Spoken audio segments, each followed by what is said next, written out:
Kenya is the world's biggest exporter of black tea, and Kericho County is a key leading tea producing area.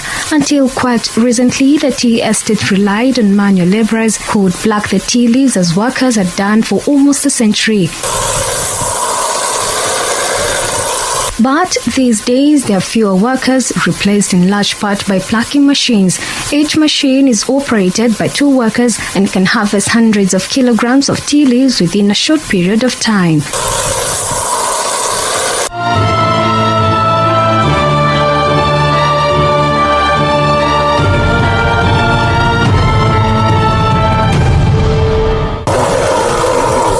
Tea companies estimate that labor costs account for up to 50% of the total production cost in tea farming. Hence, the justification to shift to the mechanization of tea plucking as an attempt to remain globally competitive.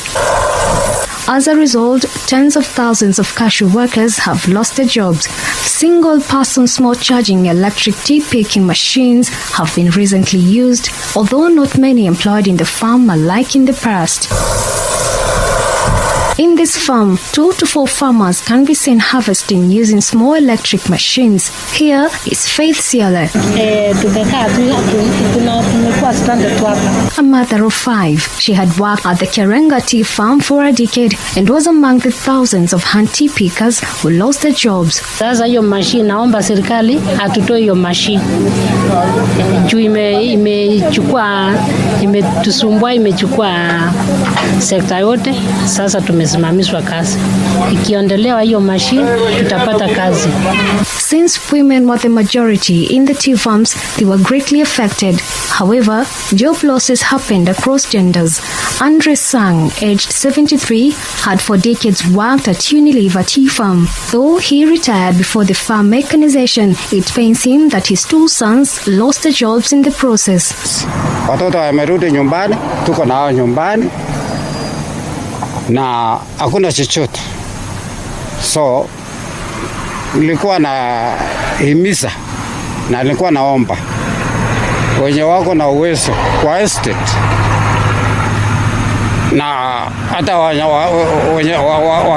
wenye watu wa siasa watusaidie, warudishe hiyo kazi ifanywe na watoto, alafu watoto wetu waendelee kusoma na sisi tukiwa wazazi ambao hatujiwezi, hao watoto watakuja kutusaidia nyumbani.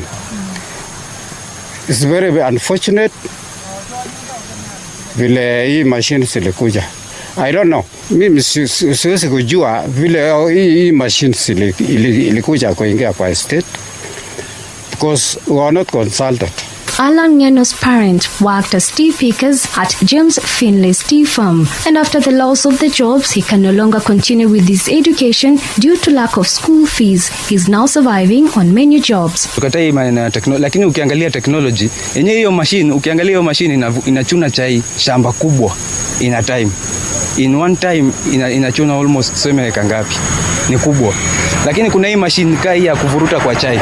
Hiyo inaleta employment kwa sababu kuna mwenye ameibeba anaichuna na kuna mwenye anakuja anaitoa kwa shamba anaipeleka. Hiyo ni technology pia na tukatai. Hiyo tumewasaidia, wame-enhance technology yao na wametusaidia pia, wametupea job opportunities. Jumtukaa mimi yenyewe, mimi nimelelewa tangu chuo tu, nimekuwa Finlays. Hadi juzi tumetoka. Mzazi alikuwa Finlays, akakosa kazi kwa sababu ya machine kafika. However, the former tea pickers are not only the ones affected. Business people who relied on the tea pickers in the farms are counting losses. Hii kazi yangu zamani ilikuwa mzuri kwa vile watu walikuwa hapa estate, ilikuwa inanisaidia kuniletea kazi. Sasa vile mashini ilikuja, kazi ikarudi chini. Ilikuwa inanisaidia kusomesha watoto. Ilikuwa mimi napata kazi mzuri.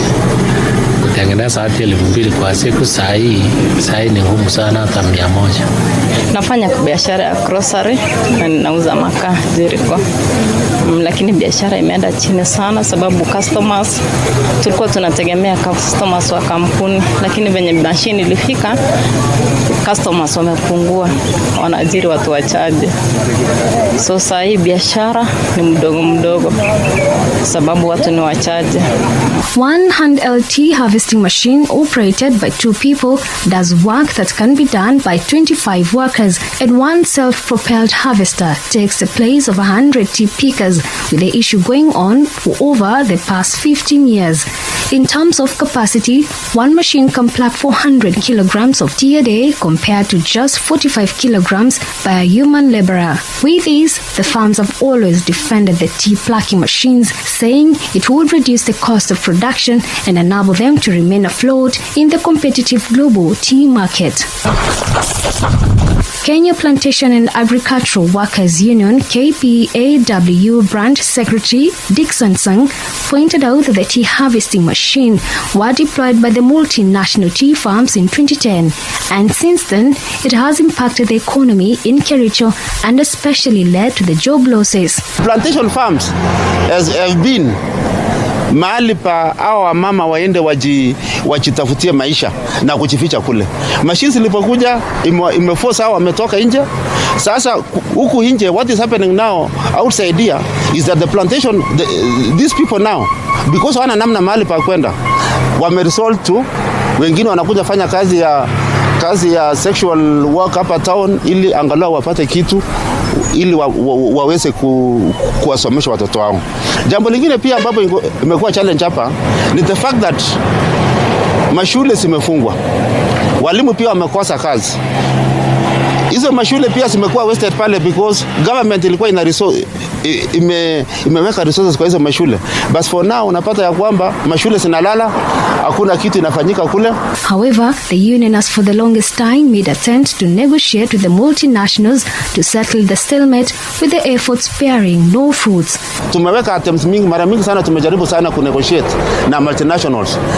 We have been requesting them wakubali to incorporate the CBA, this mechanization operations kwa CBA, kwa collective bargaining agreement yetu yenye tumesign, huwa tunasign na the employer. But you find that for some reasons these multinationals wanakataa. We are even hata tumewambia waje tukubali rates yenye the applicable rates yenye wenyewe wanatumia kwa shamba pale, lakini unapata kwamba still bado wanakataa. You fail to understand what is happening because for one, wakituruhusu the operations and mechanizations weke kwa CBA, we will be in a position now to negotiate and defend the terms and conditions ya mfanyakazi mwenye anafanya kazi pale, because now ukipata ya kwamba the unplucking, when we had unplucking, we used to negotiate for their terms, but for now for mechanical harvesting decisions are rates ama task ya mfanyakazi now strictly depend on the decision, unilateral decision by members of management. Mfanyakazi leo anaweza ambiwa hii shamba ni mzuri, leo tunachuma chai kilo 1000, kidogo manager akienda mwingine akirudi anasema hapana, the junior manager ameona hii pesa, hii chai iko na nini mingi, so tuache hiyo, let's do 2000 kilos. So unapata ya kwamba at the end of the day mfanyakazi anaumia.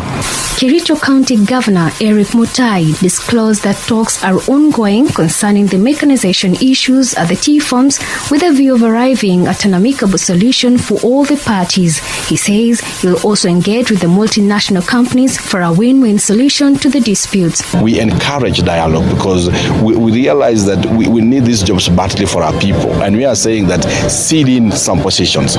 Let's have a formula which is a win-win, where the community feels like they are winning from you, while at the same time we are protecting our businesses. So it's just a rally that I've been pushing, that we have so many peasantry that they were sacked from this tea estate, and you cannot imagine the families that were broken because people were sacked unceremoniously, and you have so many single women in town here that had nowhere to go because their husbands were forced to leave unceremoniously and they had no houses at home. You can imagine the children were just left unattended like that. Also commenting on the much hype investigation by the BBC, which revealed sexual abuse on British-owned tea farms in the county.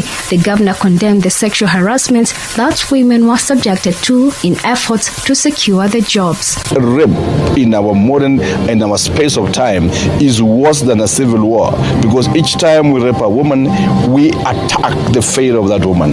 We attack the core foundation of dignity in our womanhood, and it is something that I came out strongly. I'm happy the police are up on this, and the DPP himself has ordered investigation to the same, and I know the culprits will be brought to book. We also need to move away from this thing in the society, that each time people do mistakes, we try to cover it up and try to pamper it, because we've taken a woman that when a woman is just raped, it is just that an everyday event, and you can go home, you're not smiling. You can imagine the pain that goes through the husband's mind. The children and the dignity of the woman will be attacked to the core, and her life will never be the same again in generations to come. Despite the numerous protests against the mechanization of the tea farms, the tea workers are yet to see any positive feedback as the Kenyan court allowed the tea farms to use the tea picking machines. Dolly Mwigimbuvi for Hope TV from Kericho County.